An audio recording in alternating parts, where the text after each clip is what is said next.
Coming up on today's program, America's independence and the men and women who helped her keep it. I'm Jerry Kenny. This is WYSO Weekend.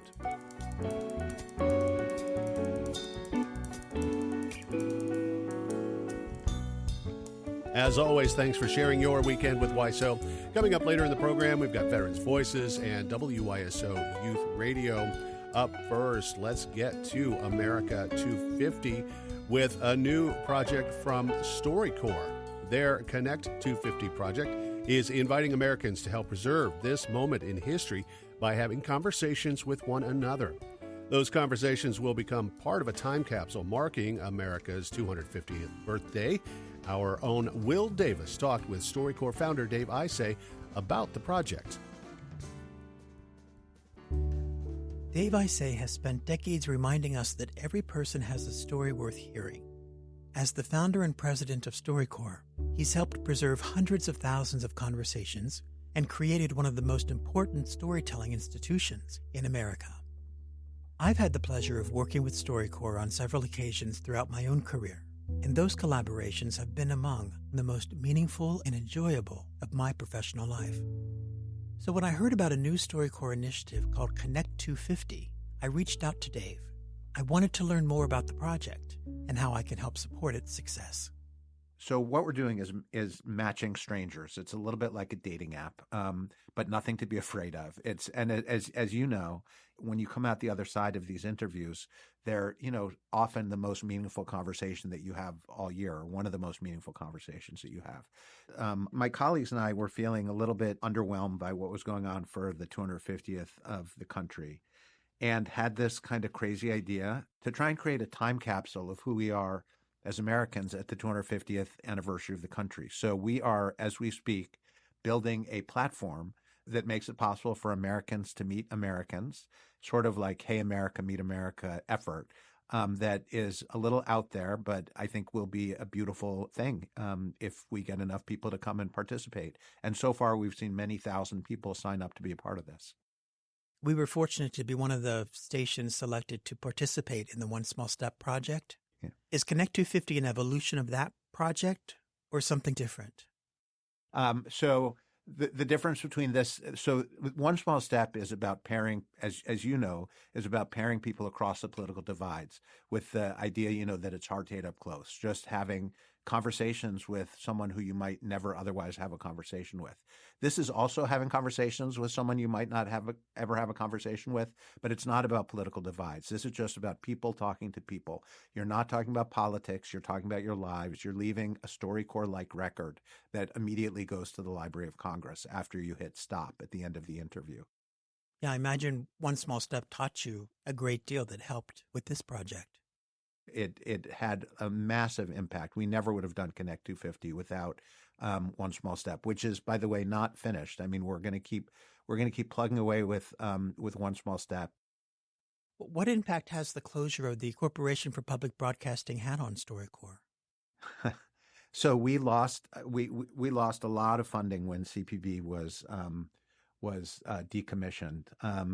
But we are, this work of the kind of trying to grow into America's empathy machine is more important than it's ever been. So we're fighting our way back. Unfortunately, we had to take our mobile tour off the road for the first time in 20 years. And there were other, staff cuts and all sorts of kind of awful things that happened.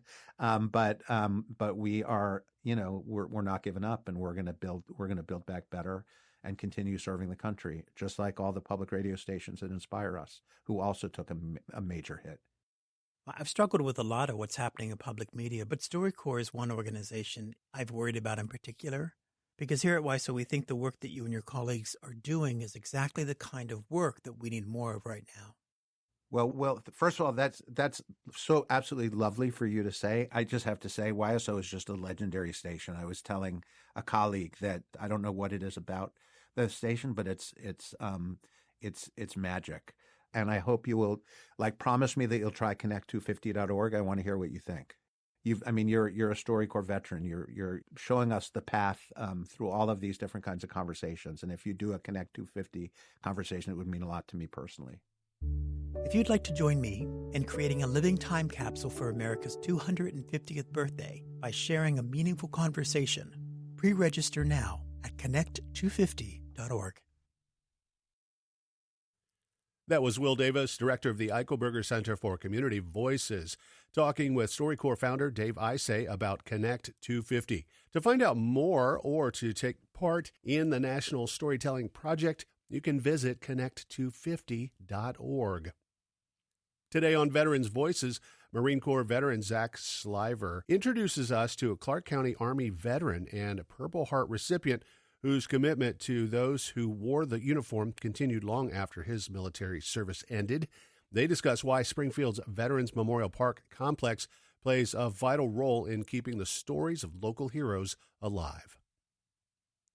Randy Ark is a Vietnam veteran, former Army combat medic, and one of Clark County's most dedicated advocates for veterans. He's helped lead efforts to create and expand the Veterans Memorial Park complex in Springfield, ensuring that stories and sacrifices of local veterans are remembered. I met with Randy to talk about his service in Vietnam and his lifelong commitment to honoring those who served. I received a draft notice in November of 1967. You know, you go and do what you think is your duty. My dad was a World War II veteran. That was part of the reason I went in. You know, I wanted to do what Dad did. You know, I honored my father so much. I don't know why he let me become a combat medic, but you would think he'd have said something like, hey, that's kind of dangerous. Yeah, but combat medics and lieutenants, radio men were easy. Those were the marks for the Viet Cong. For me being a veteran, to you, I want to thank you for your service. What you did wasn't easy, and you were asked to do it, so I appreciate your service. So, Randy, can you tell us about your involvement in the Veterans Park Memorial Complex? Well, I've been working with that memorial complex for years, but I wanted the people that came to the park to realize that there were people. I'm going to get teary-eyed. I felt like I had to do something just so when people go there, they go, what are all these names here? Those are people that died in Clark County. Teenagers, a lot of them, 18, 19, 20, that gave their lives, you know, that died in battle, never made it home. You know, they never reached all those Christmases we had, all those Thanksgivings we had. You know, it didn't happen for them. And I hated that, you know, of them not being recognized or honored or remembered. And I had my daughter, who's an art teacher, make up a big old thermometer type. We need this much money. We got this much money. And that was in 2011. And so I helped a lot with getting money. And, we put, QR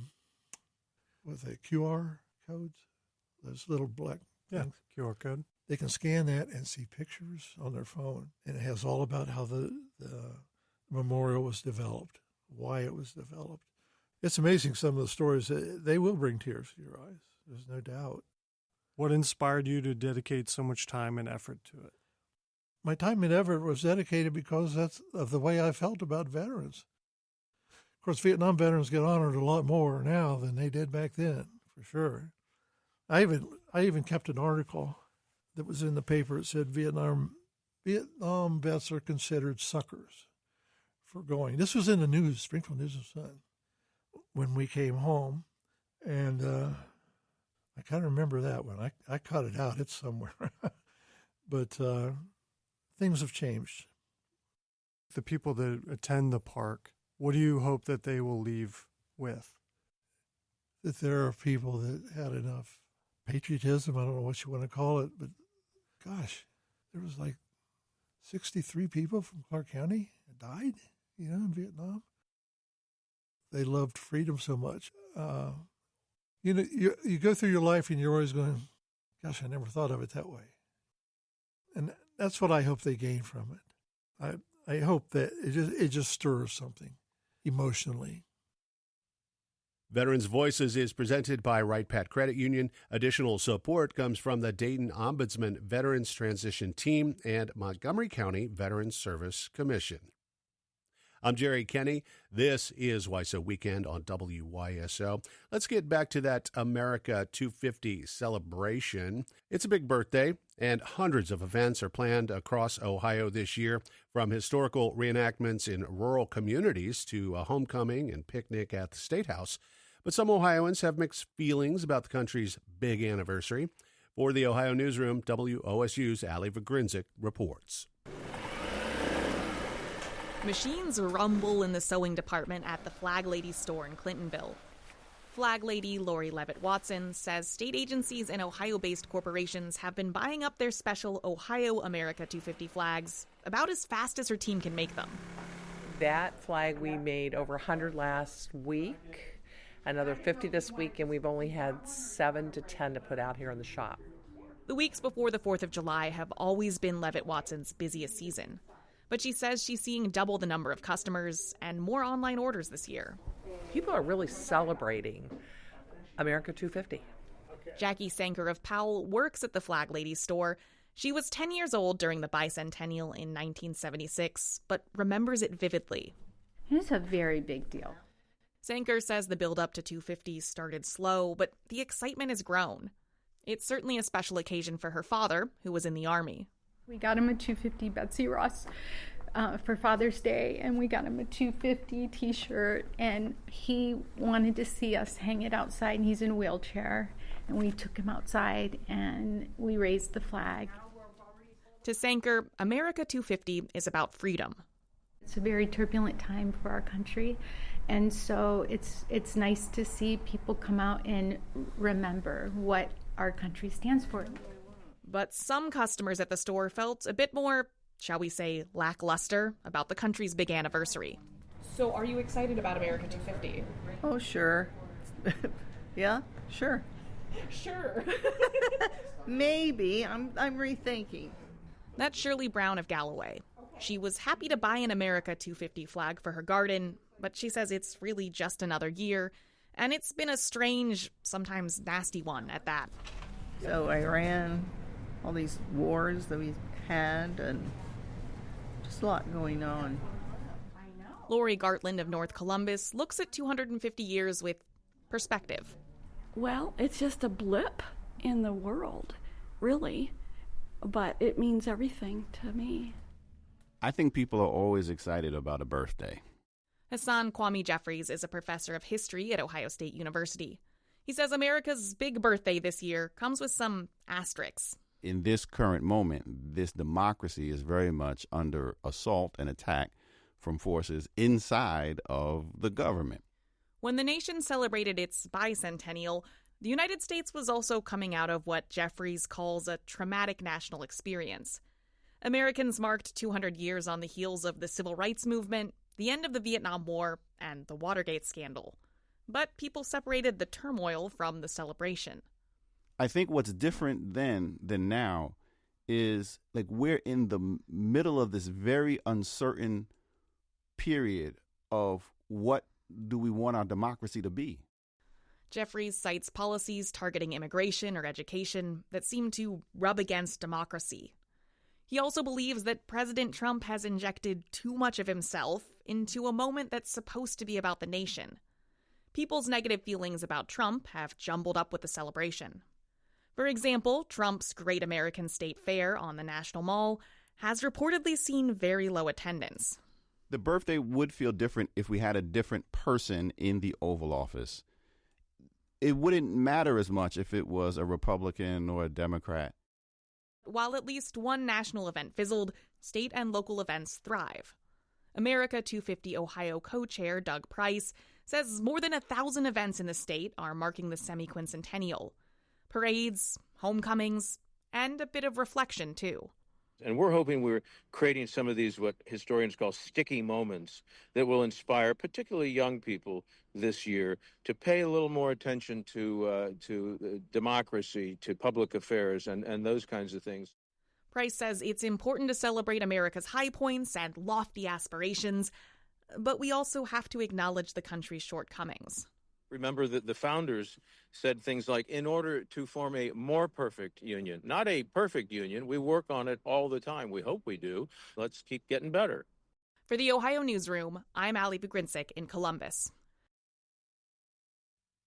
Up next on WYSO Weekend, before the giant cargo planes and helicopters of today, there was a silent aircraft that helped change the course of World War II. Built in Troy, Ohio, the WYSO Aircraft Company produced military gliders that carried troops and equipment into some of the war's most dangerous missions.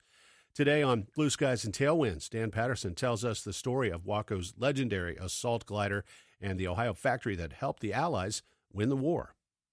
We have many regional aviation legends around here. Sure, the Wrights started it all, but other flying entrepreneurs have also left behind legacies and familiar company names. The WYSO Airplane Company in Troy is one of those. Famous for their sturdy and reliable biplanes, they also designed an assault glider, which was used in every combat theater around the world. After the war ended, the fate of the now surplus gliders is a legend also. The WYSO glider found favor with the Army. It could carry 13 troops and their equipment. Without the troops, it could carry a Jeep or a 75mm howitzer or a quarter-ton trailer. Made of wood and metal tubing, which was covered with fabric. A total of 13,909 were delivered. Even though WYSO was the source of the totals built, they only made about 1,000 of them. Ford Motor built over 4,000. That was all about assembly line capacity. Gibson Refrigerator made around 1,000, and other companies fulfilled the Army orders. There's always a bit of confusion about the proper identification of the glider. Many were assumed to be Ford or Gibson or some other manufacturer. It is always a WYSO. The setup for troops was a wooden bench along the length of the fuselage. A glider troop survivor described flying in the WYSO glider was like being inside a giant drum. The fabric covering would beat due to the slipstream. The gliders were towed by cargo aircraft as well as 4-engine bombers. The tow rope was connected to the glider with a huge knuckle-like connector at the top of the front windscreen. A glider pilot survivor made the point that the release from the tow rope was always made by the glider pilot. Otherwise, the connector from the tow plane would come hurtling through the glider at flight speed. Imagine the results of that. The WYSO CG-4 flew assault troops for the first time invading Sicily in 1943 as a part of the D-Day invasion in the Netherlands and the China-Burma-India theater. The Army orders were filled and were being delivered as fast as production allowed. The orders were made based on the fact that no one really knew when the war would end. There were sayings going around, the Golden Gate in 48, or it'll be fine in 49. The war in Europe ended in May 1945, and in the Pacific in September 1945. Suddenly, the Army did not need or even want the gliders, which were completed and packed into large wooden shipping boxes. The U.S. government said, well, that's your problem now. WYSO had a big problem. Fortunately, the USA was quickly becoming a country not at war. In the post-war period, the time-honored phrase of swords beaten into plowshares was more like bombers becoming rearware. So the company announced there would be an auction of surplus gliders. A farm field near Sydney was filled with stacks of the shipping boxes. They measured roughly 24 to 28 feet long, 8 to 10 feet wide, and 5 to 7 feet high per crate. These heavy crates contained about 15,000 board feet of lumber and accounted for about $3,900 in material costs. According to some folks who were there, the scene was kind of amazing. The gliders were being sold for pennies on the dollar, $50 to $150. The shipping crates were open, and the glider pilots were strewn all over. The unique wings, rudders, fuselage parts, along with the cockpit instruments, were left in the mud, and the boxes, which had the high-quality lumber, were being hauled away. And now the post-war economy was all about building new houses, new factories, new farm buildings. The WYSO boxes became the new houses and everything else the USA was demanding. Many decades later, there was an effort to see what was left in the mud, and that turned up some recognizable glider sections. Some farm buildings in the area had a wing or tail sections, including in the walls. Sort of like beating gliders into corn cribs. For WYSO, this is Dan Patterson, wishing you blue skies and tailwinds. Blue Skies and Tailwinds is sponsored by Sinclair Community College and produced at the Eichelberger Center for Community Voices at WYSO, as is WYSO Youth Radio. We've been bringing you stories from local high school students. In today's episode, we return to Clark County to discover the superpowers students say make them who they are. Hey there, I'm Lee Wade, and you just tuned into WYSO Youth Radio. Not all superheroes wear capes. Some wear earbuds. The students of BATS, bringing awareness to students in Clark County, are here to remind us that every teenager has something unique to share with the world. This season on WYSO Youth Radio, we're celebrating those gifts as superpowers. My name is Amari Barron, and I am a freshman at Springfield High School. This year, I came to a new high school, and I witnessed a friend being made fun of, and in that time, I was able to be a good person to someone who really needed help. My superpower is independence. Independence has the ability to show someone that they are not alone and give them a friend when everyone else is acting like their enemy. Independence shows people that there are others who care about them and are going through the same thing as them. It can be very hard to be independent in certain situations, and sometimes you have to have the courage to go on and develop the qualities that can make you a better person. My name's Ireland Emmons. I'm a freshman at Springfield High School. I quickly came to the realization that you can't force anybody to value your presence. You can't force somebody to realize what you're worth. I'm not distant, I just refuse to force my presence somewhere that it isn't wanted. Not because I'm giving up, simply because I deserve better for myself. I deserve people who see me as my accomplishments and not my struggles. I deserve people that won't break me while trying to piece themselves together. I deserve somebody who doesn't have to lose me to realize that I mattered. I'm worthy of the energy I give to others, and I deserve the love I give, not the love I receive. My name is Brianna Paul. I am a 7th grader at Roosevelt Middle School. Self-image is something that I've really struggled with. Like, excess device use has made it a lot worse. I want to have the self-control to be able to say, like, this isn't good for me. I need to limit this, and I need to do things that actually make me feel confident and actually make me feel like I can shine brighter. I feel like I can make people see this and that they will maybe think, maybe I should, like, try that. Maybe I should, like, stop using the internet so much. And I can make people feel better about themselves and tell them, like, positive things about themselves and that what you see on the internet is fake and it's not real, but, like, you are real, and that's perfect. My name is Matthew Comer. I'm in the 7th grade at Ridgewood School in Springfield, Ohio. And I have been very lucky to be the co-founder of Outside is the Best Side, which is a youth-led program that is trying to encourage others to go outside. And it has been seen in studies that in the past few years, outside time has declined and time spent inside on phones has increased. And this has led to a lot of bad mental health problems, and it can be identified and stopped by spending more time outside and limiting phone use. I've even seen that a lot of times at recess at my own school, there are people who would rather skip recess and stay inside on their computers than play outside. There are many times where people should be interacting with each other where they aren't. Many times I've been at Olive Garden and I've seen parents ignoring their child or children on their iPads, and it's very sad to see that some families aren't getting the time they need together. So this program has just tried to help that. And there are many planned events that are going on soon, such as an outdoor toy drive to help people who may not have the means to get outdoor toys for their kids to have them. And we're going to do a lot of seminar events around town. So maybe the next generation's superpowers aren't hidden at all. They're showing up every day in classrooms and friendships, and sometimes even outdoors without a phone in sight. Thanks to BATS for sharing their superpowers with us. Special thanks to Beth Dixon for helping bring this project to life. WYSO Youth Radio is made possible with support from the Ohio Arts Council, and it's produced at the Eichelberger Center for Community Voices. Catch new episodes of WYSO Youth Radio every Thursday and listen to past episodes anytime at WYSO.org.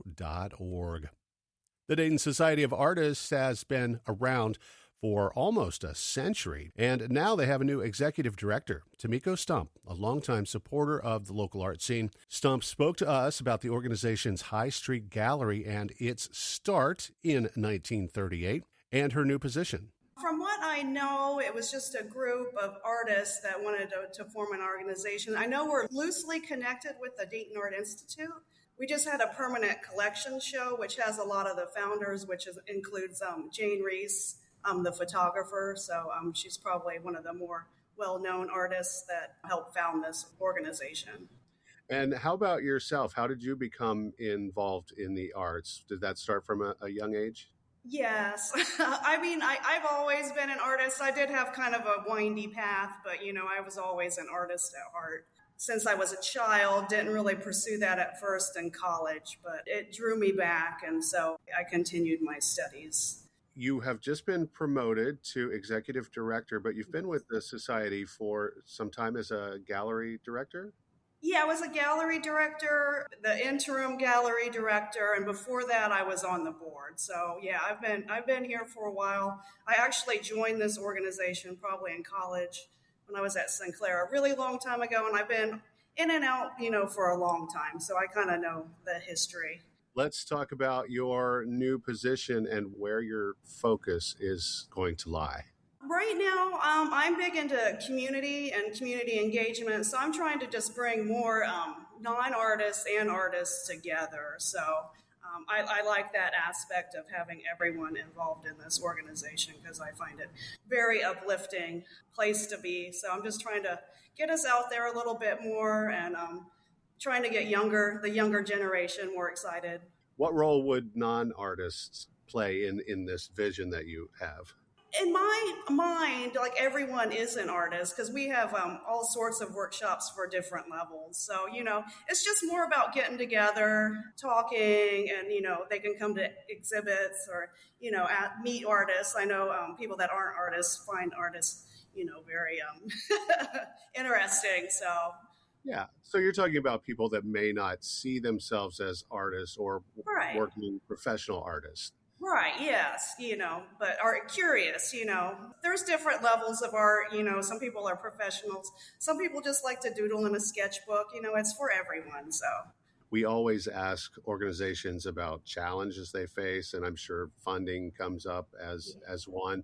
Are there challenges that you're looking at as you've taken this new position? Yeah, we're actually doing pretty good. We just had we did a fundraiser this Saturday, and it was like the first one we've done that was to a larger scale, and it was very successful. It was more of like a party. So we did that. We just got a grant for a special project that we're going to do with Future is Now X. I don't know if you've heard about that. We're doing that. So it is challenging, but I'm optimistic, and we're optimistic about our future. So let's talk more about the support of artists that your organization provides. In what ways do you support artists? Mostly, we have the workshops that, are more of a practical one. We have professional development, like resumes, how to write a proposal. And I think one of the main ones we do is exhibitions. So that kind of gets you out in the public. It gets you used to entering shows. You get into shows, get used to having your artwork out there. So we do that.